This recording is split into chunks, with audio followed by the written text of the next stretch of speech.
Wisp Sports Radio, the voice of women in sport.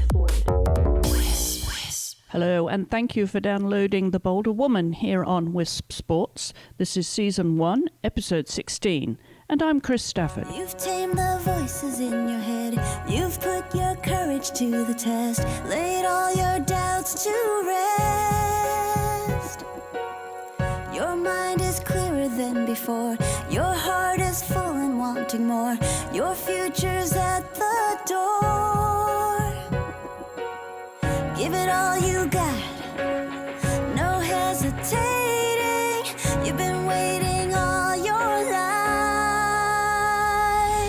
My guest this week is Canadian Wendy Barrett, who is a breast cancer survivor who discovered the sport of dragonboating in 2007, just 2 years after a double mastectomy, and she fell in love with the sport. She joined the breast cancer Dragonboat team, Abreast in a boat, in her hometown of Vancouver, Canada, which had started some 10 years earlier as a research project for women recovering from breast cancer. The organisation is now worldwide, with teams of women competing and paddling together for empowerment, encouragement and companionship in healing and staying healthy. It had been a break of some 40 years for Wendy, since she had previously messed about in boats, as she put it, growing up rowing and sailing on the River Thames in England. Discovering dragonboating has been a turning point for her in her life when she was healing from 2 surgeries and dealing with a lot of scar tissue. She gradually became more competitive, joining new teams and learning to be the steerer, an all-important role in dragonboating. And in 2015, she steered her first competitive boat, the Granddragons. And she has also steered the women's FCRCC Senior C team too in Canada. In 2017, at the Canadian Nationals, she won a place to compete in the Dragonboat Club Worlds in Hungary in 2018. And there she won a silver medal in the 2,000 metre race as the steerer. And now, at the age of 75, Wendy has been selected to steer the Canadian National Senior C women's team to represent Canada in Thailand this August. And we'll hear about her plans to compete in the Canadian Nationals in Vancouver this year to try and qualify for the Club World Competition in France 2020. Hi, Wendy. Welcome to the program. Thank you for joining me. Thank you for having me. Well, also thank you for reaching out to Wisp Sports, because I believe you were trolling online and you found us and thought you would reach out and tell us about your story in dragon boating, which you've been doing for a few years now. But before we talk about the sport, tell us a little bit about your background, Wendy, where you grew up and what sports you did as a child. I grew up in England. I am now living in Canada, in British Columbia, Vancouver.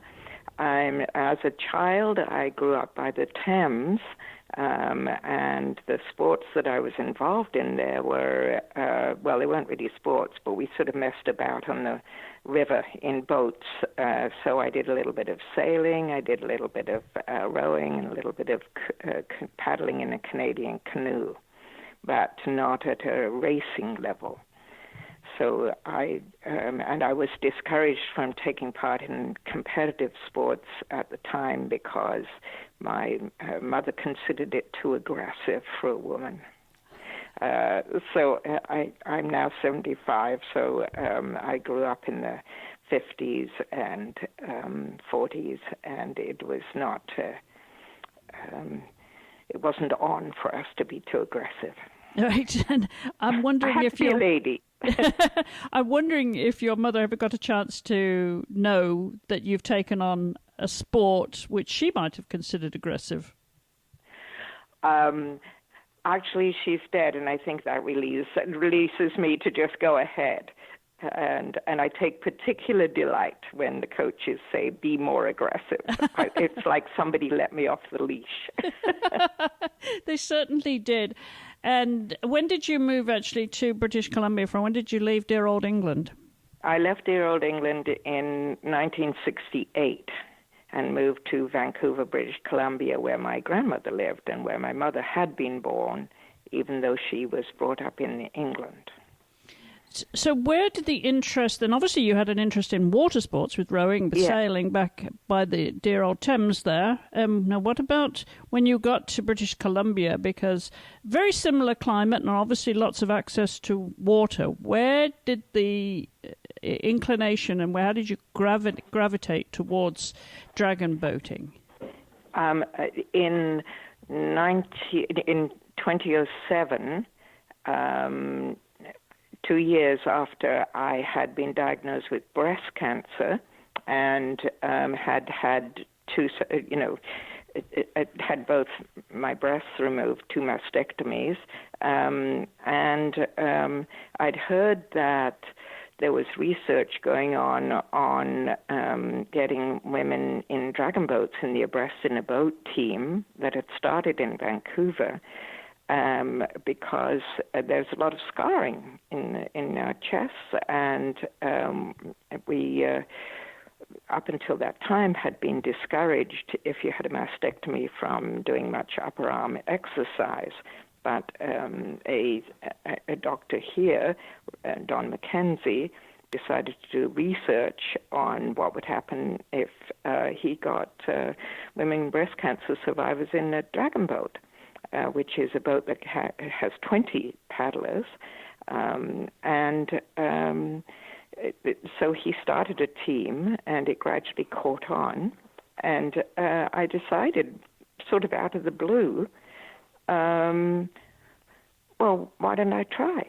And so I got in a boat with 19 other paddlers, some of whom were still having chemotherapy at the time. None of us were identified as athletes in any way.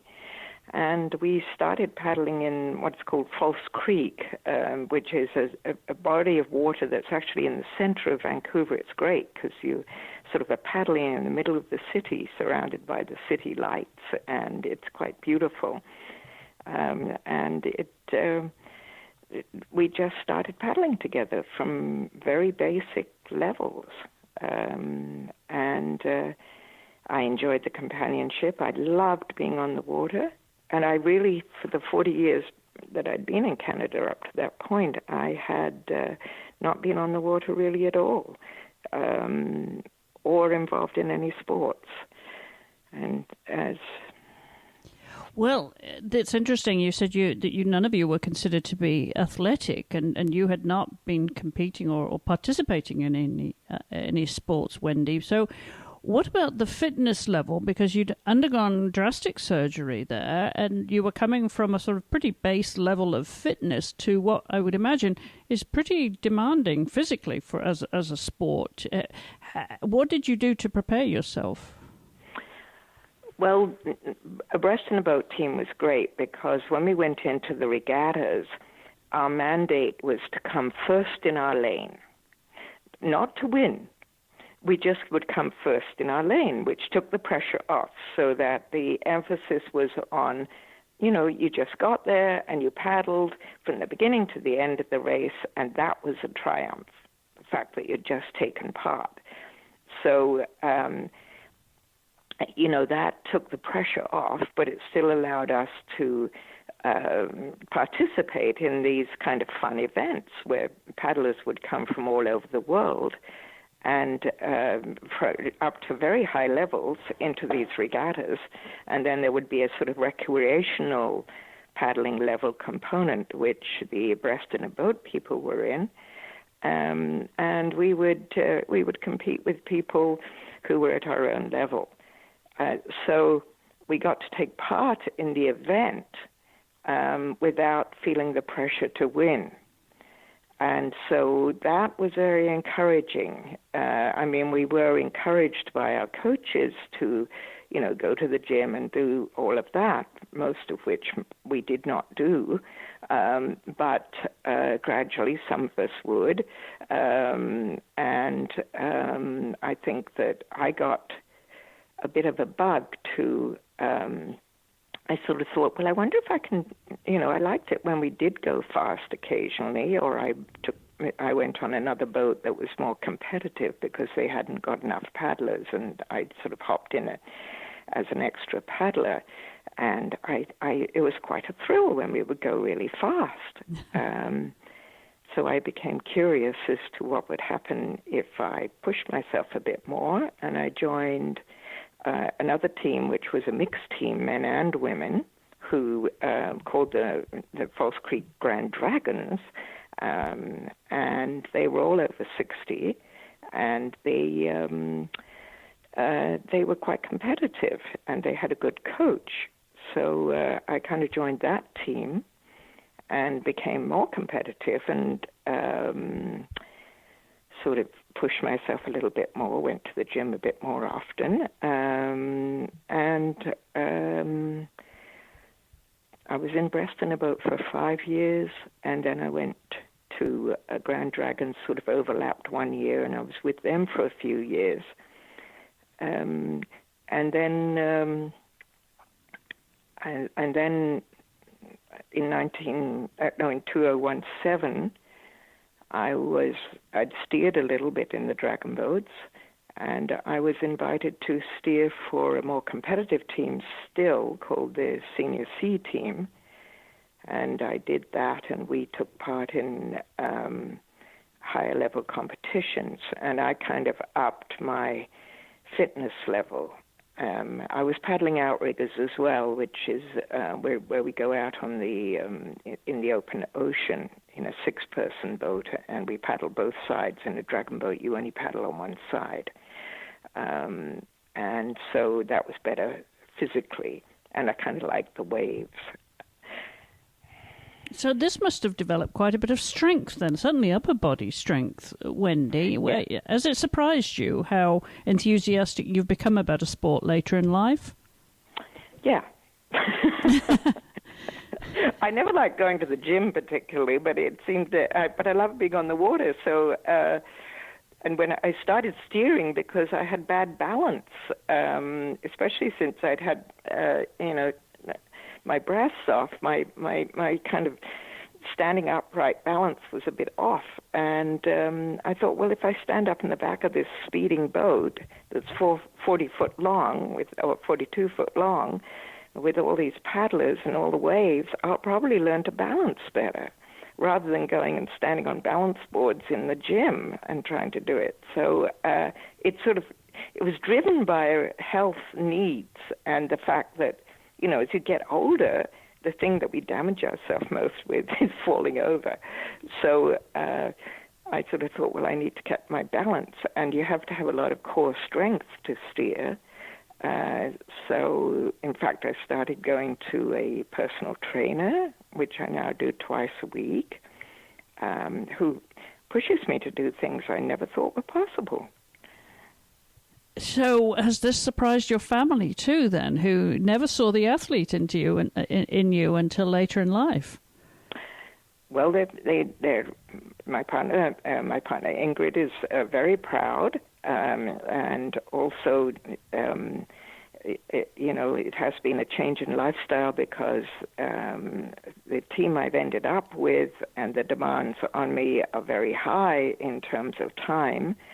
And so we have to negotiate and navigate a slightly different rhythm in our household. My stepchildren are both athletic, and surfers and runners and rock climbers. So the whole of my Ingrid had 2 children already, and so we have grandchildren, and everybody is pretty fit. In the younger generation, so they just, I think it's really jolly good.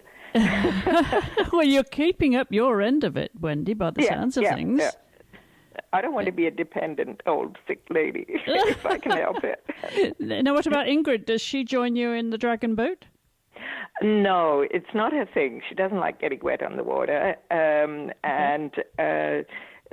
she has loyally shown up to watch the dragon boat races when I first started, but in fact they're not that much fun to watch as a spectator sport because all the boats look the same, and by the time you've worked out which boat the person you're cheering for is even on, the race is over. Our longest races are only in dragon boating. The longest race, which is the 2,000 meter, is only about 12 minutes long.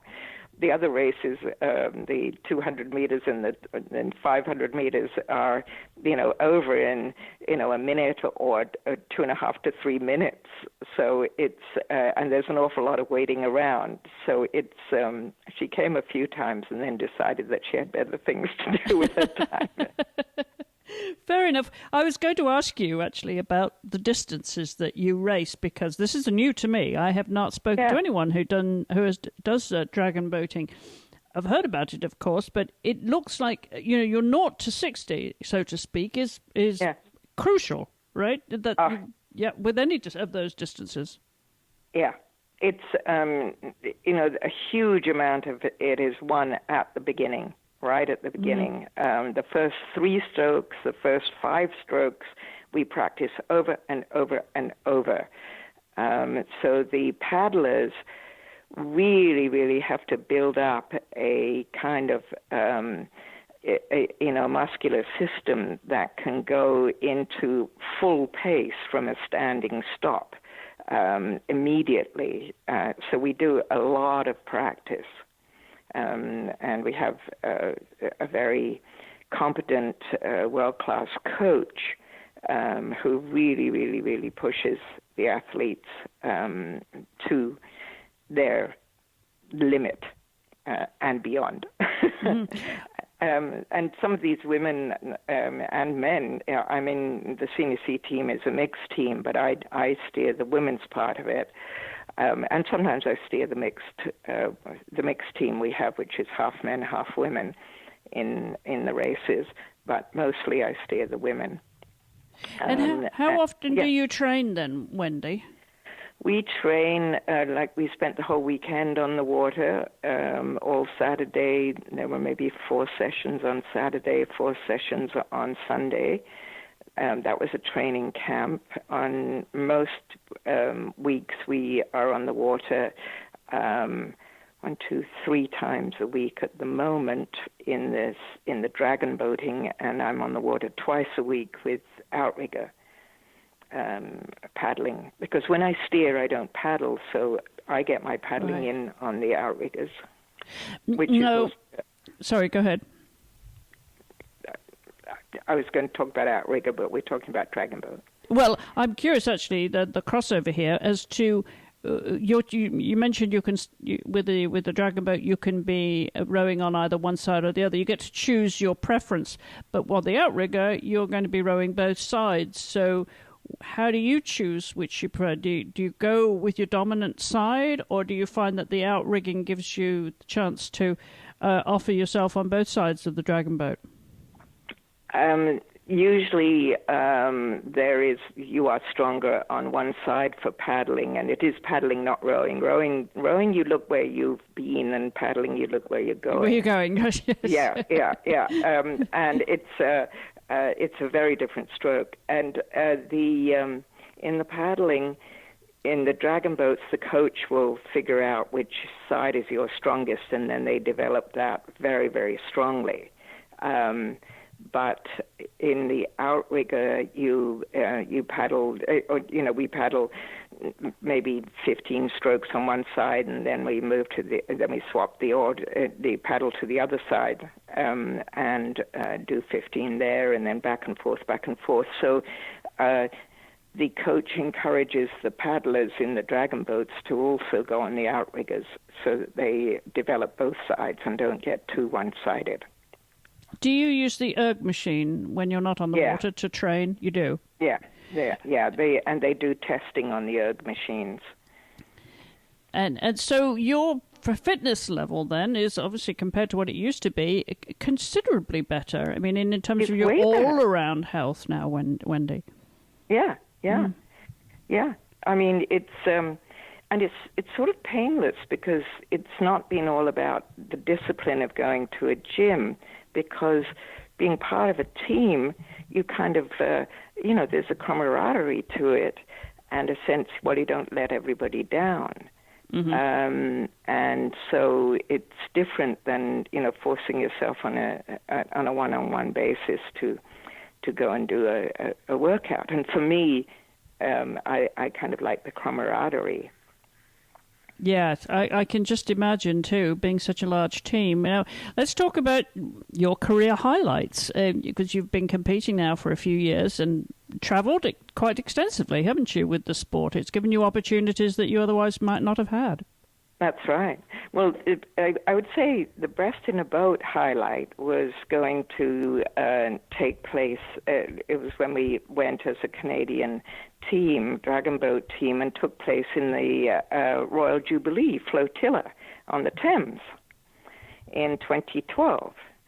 Now, that was really, really, really fun. And, we got on a Dragonboat in Putney and spent 7 hours on it. But we were part of I think there were 16 dragon boats that took place in the Royal Flotilla. So I had the complete thrill for me of, being in a dragon boat on the River Thames in London with the Canadian flag, with the sides of the rivers lined with people cheering and cheering and cheering, and some of them with big Canadian flags. So my two nationalities came together. Perfect. And obviously that was a highlight, but what were some of the other highlights competitively then in the dragon boat, Wendy? For me was to take part in what they call the Guts and Glory race. The first time I did that, which is the 2,000 metre, which is not run in many competitions. It's only run in the highest level competitions. And so there's one once a year in Vancouver. That competition takes place, and to steer in that competition is the highlight of the steering challenge for dragon boats, because it's an oval course, and you have to go round and round these buoys as well, which otherwise in the other races we're steering a straight line, which of course has its challenges, but is not nearly as complex as trying to get around these buoys with other boats going around at the same time. So I steered my first Guts and Glory race in 2017 with the Senior C team, and so that for me was a highlight. We maintained our place. We didn't win very much in that one, but we won. What we did do is that we went to the Canadian National Championships in 2017. I steered that race again, and we won a place in the Club Worlds competition in Hungary, which was 2018, and I got to steer that race again, and we came second in the Club Worlds in that race in my category, which was, so far the highest I've gone. And we will be steering that. I'll be steering that race again in June here in Vancouver, and then in Saskatoon for the national team, the Canadian national competitions, and then we try and win a place in the Club World competitions in France next year. And also this year, I got picked for out of the blue, I got asked if I would steer for the Canadian national team, not for the club team that I've been steering for. So I will actually be representing Canada in Thailand in August, and will be steering this race against the absolute best in the world. So that's about as high as I can go in dragon boats, and it's both a massive honor and a complete terror. I think this is thrilling, and certainly having the responsibility at national level to do this. And it seems that when you're steering around buoys, that might be quite challenging with a 42-foot boat. I guess you have to learn the tactics of steering then as you go, Wendy. Or did you learn from the coach who'd been coaching you while you were in the boat? It's a bit of a combination. In the steering, you are kind of different from the rest of the team, and the joke is that if the team wins, it's because the paddlers have done well, and if the team loses, it's because the skiers has done badly. So I have to accept that part, but I have a bit of a knack for being able to, figure a good line to get this boat around, and I like that part. And I think, it maybe came from my very early days with sailing boats on the River Thames in confined spaces. But I like the speed of it and the fact that you have to be incredibly concentrated.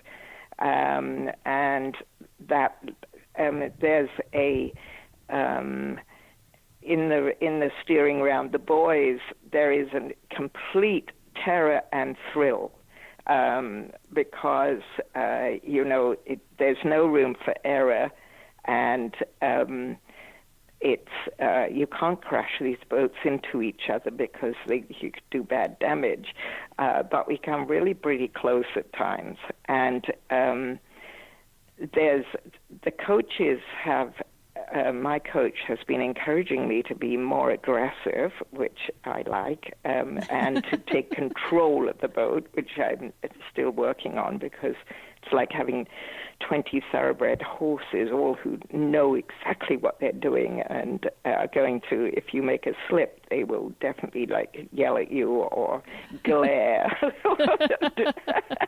or otherwise let you know that you have failed. Whereas when I do something brilliant, there's a little pat on the back.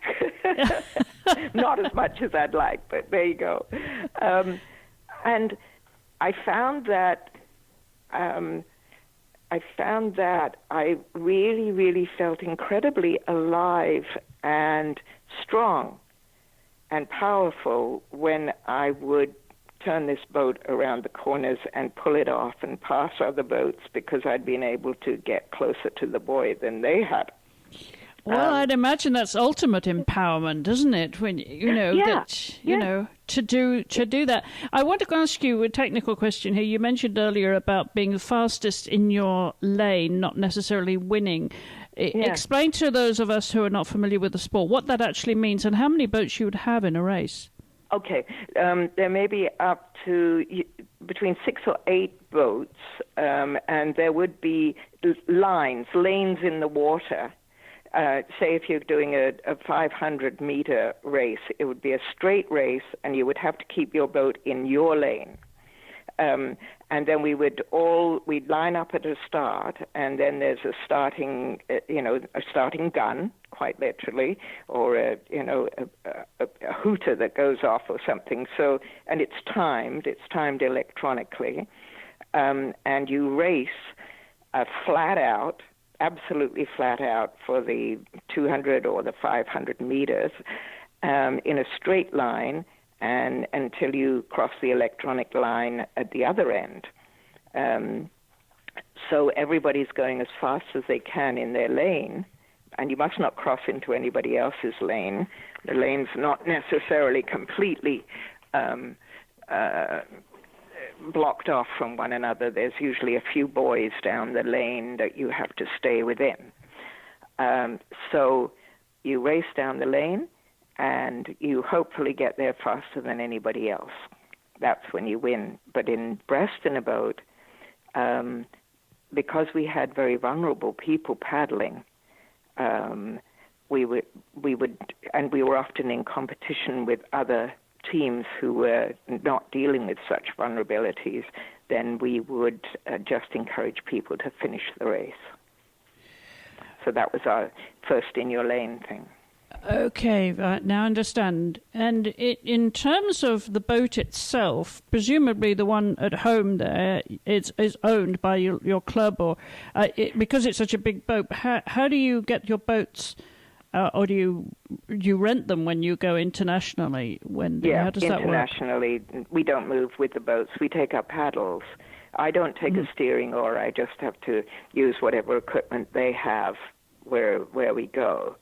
And in the world competitions, they use a dragon boat that's slightly different model than the ones we practice on. And they're actually a bit more wobbly, and a little bit narrower.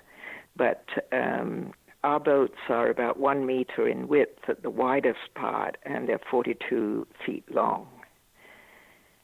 And what material are they made of? Sort of wood, fiberglass, resin stuff. Mm-hmm. They keep changing. They're and your very heavy. Sorry. And your paddlers and that you said you take with you. What are they made of? Mostly carbon fiber now. Okay. Yeah, light and fast. Light and fast, and with a little bit of flexibility. Uh-huh. And the steering oars are, I think they're about 10 feet long and made of wood. Right. They're heavy. They're heavier, yes. I guess you'd need that for stability. Yeah. Mm. So you mentioned you've got some travelling to do this year. Thailand in August. Hopefully, if you get a place and qualify for France later this year too. Give us a sense of what your schedule then looks like over the year. How many international competitions, how many national competitions do you think you would partake in over the course of this year? I only partake in 2, the Canadian national competition and then the international. This year it's the World International. They alternate years between the Club Worlds and the Internationals. So this year is it's a full international, not a Club World. And next year in France it will be the Club Worlds. So I will take place. Usually there's 2 major, huge competitions each year. And I'm guessing that this is all done for the love of it. I can't imagine that there's a lot of prize money involved, but there is kudos. And trophies? Any trophies? A medal. Okay. So you have a few medals hanging up there now already. I've got a few. Yeah. I haven't got a gold internationally yet. I'd like one of those. Then I can quit. So as the steerer, do you get the same medal as the rest of the team? You do? Yeah. Oh, yeah. Okay. They can't go without me. Well, they can't. I'm just thinking that you're so important to the team that they should give you a special medal. No, I doubt that. Well, it sounds like a lot of fun, and clearly it's a sport that has lured you back into to do something athletically that you never thought you'd have the chance to do, and I suppose life-changing in many ways, given your health at the time, Wendy. Really, really so. And, as with quite a few of us, one of my knees is not so great. So this is a great sport for a wide range of people. I mean, we have people, like we have one boat for people who've had kidney transplants. It's called O2P. That team, and they race, and we have people who have whose sight is really bad. They race. So we have, there's many categories of people who can get on the water and get in a dragon boat and have a lot of fun. Well, you've given me an idea here, Wendy. I think I might have to have a go at this. With a dodgy knee, there's sure to be a team out there I could join. There's a team for everyone somewhere nearby. I tell you, it's one of the most rapidly growing sports, and it is in line to be made into an Olympic sport. I mean, that's in the process. Who knows how long that will take, but that's definitely will be happening because it is a very popular sport. Well, we obviously will follow that progress and also follow you in competition. Do keep us posted, Wendy, of your travels and successes, and we'll update everybody here on our social media. But in the meanwhile, thank you for reaching out to us and for sharing your story. Really appreciate you coming on the show. Well, I appreciate being given the opportunity to promote the sport, encourage everybody to have a go. Terrific. Okay. Well, thank you so much, and good luck, Wendy, with your competitions this year. Thank you very much. All sports, one voice, we coach. Tune in to the voice of women coaches on the We Coach podcast. This is Wisp Sports.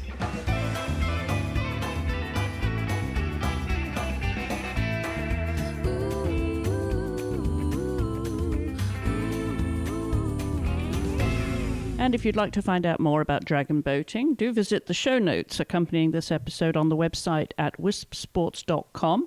Just go to the Listen tab and drop down to The Bolder Woman, where we'll have more information for you. And while you're on the website, we always encourage you to take a look around and see what else we do here at Wisp Sports in covering women's sports. We do, of course, have, as well as the podcasts, we have videos, blogs, and articles. And you can follow some of our ambassadors, too, in their different sports and journeys. And if you're over 50 and an active competitor or know someone who is, and would like to get in touch with us here to share your story, you can do so by emailing info@wispsports.com. And of course, you can always join in the conversation by following us on social media at Wisp Sports. Until the next time, thank you for listening and supporting women in sport everywhere. Goodbye for now. This is your moment. This is your moment.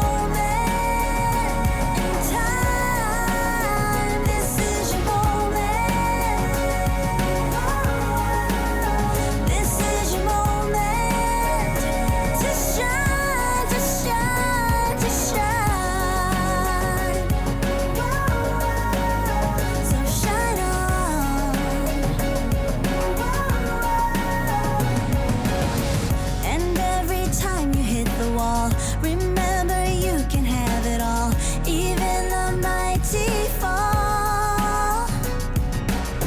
It's closer than it's ever been, and now it's more than just a win. It's where your life begins.